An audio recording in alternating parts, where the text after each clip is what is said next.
নমস্কার, কেমন আছেন সবাই? আজকে আবার একটা আপনাদের কাছে রান্না নিয়ে চলে এসেছি।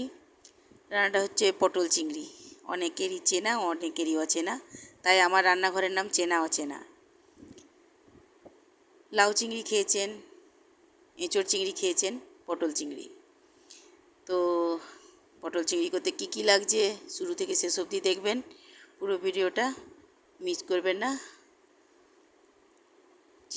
পটল চিংড়ি করতে চিংড়ি মাছ তো লাগবেই, পটল লাগবেই, সমস্ত মশলাপাতি যেগুলো আমি ব্যবহার করব সেগুলো সবই ঘরে আছে। ঘরোয়া মশলা দিয়ে রান্না হবে। আমি কড়াইটা গরম হতে দিয়ে দিয়েছি,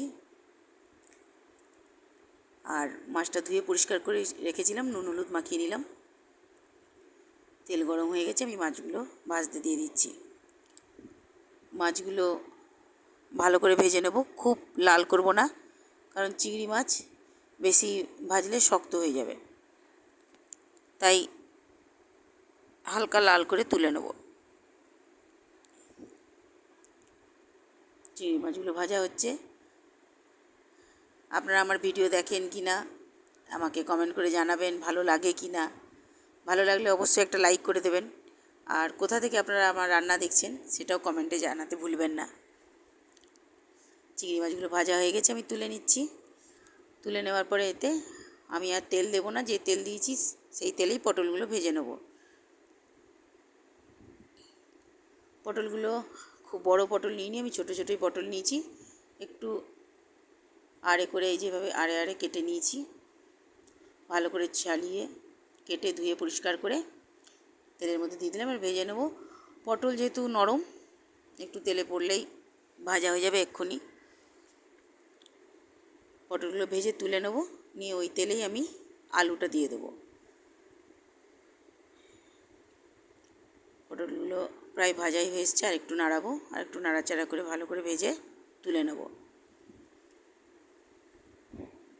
পটলগুলো ভেজে তুলে নিয়ে ওটাতে ফোড়ন দেবো। ওর মধ্যে গোটা জিরে, শুকনো লঙ্কা আর তেজপাতা। দেখুন আলুগুলো আমি এইভাবে ডুমো ডুমো করে কেটে নিয়েছি। পটলগুলো ভাজা হয়ে গেছে, এবার আমি তুলে নিচ্ছি।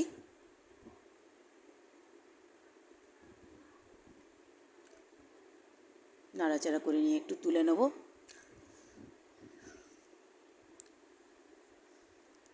পটল ভাজতে বেশি সময় লাগে না। আর আমি এতে মশলা দেব আদা, রসুন, পেঁয়াজ, টমেটো একসাথে ভালো করে পেস্ট করে নিয়েছি। পেস্ট করে ওতে ঘরোয়া যে রেগুলার মশলা আমরা ইউজ করি, জিরে, ধনে, হলুদ, লঙ্কা, ওই দেব। দেখুন পুরো ভিডিওটা স্কিপ করবেন না। তুলে নিলাম পটলটা, এটাতে এবার ফোড়নগুলো দেব।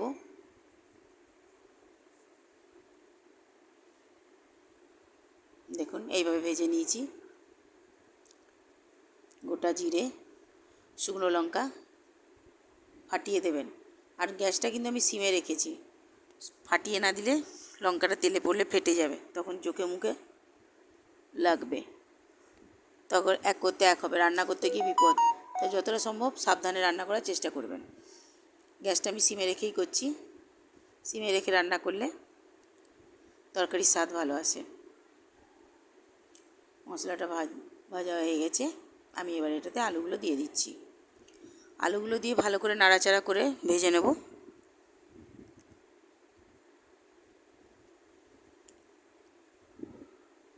আলুগুলো সিদ্ধ হতেই যা সময় লাগবে, কারণ পটল সিদ্ধ হতে বেশি সময় নেবে না।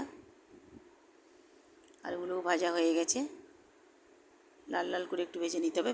ভাজা হয়ে গেছে, এটাতে আমি মশলাটা ঢেলে দেবো। পেস্ট করে রেখেছি যেটা, যে ভাজা হয়ে গেছে।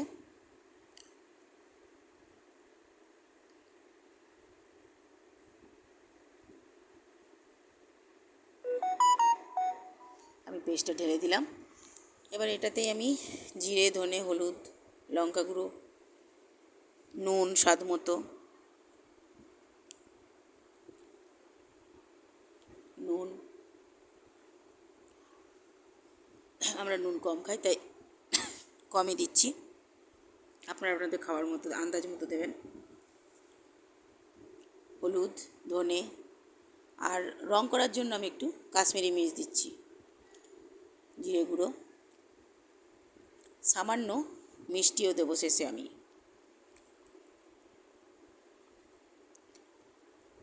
দিয়ে এটাকে ভালো করে কষিয়ে নিতে হবে। এই যে কাশ্মীরি মির্চ দিয়ে দিলাম, কালারটা ভালো আসবে বলে। একটুখানি মিষ্টি, সমস্ত মশলাই দিয়ে দিলাম, আর কিছু দেওয়ার বাকি নেই। যা, গ্যাসটা একটু বাড়ানো ছিল বলে মশলাটা বসে গেছে। যাই হোক, আমি মেকআপ করে নিচে একটু জল ঢেলে। আপনারা একটু সিম করেই করার চেষ্টা করবেন যাতে পুড়ে না যায়, ধরে গেলে একটু গন্ধটা আলাদা হয়ে যাবে। মশলাটা কষে নিচ্ছি। মশলাটা কষে নিয়ে এটাতে পটলগুলো দিয়ে আবার ভালো করে কষে নেব। আর নামাবার আগে একটু গরম মশলা ফোড়ন দিয়ে ওপর থেকে ছিটিয়ে দেবো। আমি শাহি গরম মশলা ইউজ করি, টেস্টটা আলাদা, একটু ভালো লাগে স্বাদটা। শাহি গরম মশলা, তাই আমি শাহি গরম মশলাটাই ব্যবহার করি। মশলাটা কষানো হয়ে গেছে, এবার আমি জল ঢেলে দেবো। পটলটাও দিয়ে দিয়েছি, দুটোই একসাথে মিশে গেছে, মশলার সাথে আলু পটল দুটোই মিশে গেছে। এবার জল ঢেলে দেবো, পরিমাণ মতো জল, অনেক না, যাতে যতটা সিদ্ধ হবার জন্য লাগবে ঠিক ততটাই দিয়ে ঢাকা দিয়ে দেবো। ঢাকা দিয়ে কিছুক্ষণ ফুটতে ছেড়ে দেবো। আপনাদের আমার রান্না কেমন লাগে কমেন্ট করে জানাবেন। ভালো লাগলে লাইক দেবেন। দেখি সিদ্ধ হয়েছে কি না। না, সেদ্ধ হয়নি, আবার ঢাকা দিয়ে রেখে দেবো আর একটু সিদ্ধ হবার জন্য।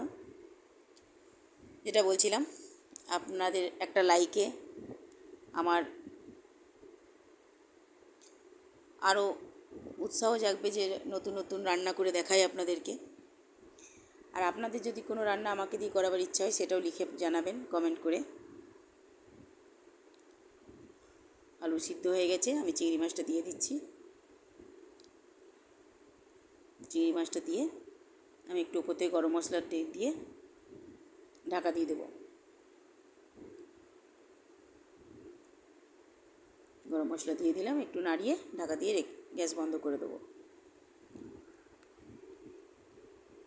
হয়ে গেছে রান্না, ঢাকা দিয়ে দিলাম।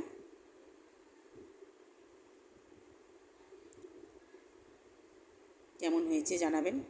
Thank you for watching.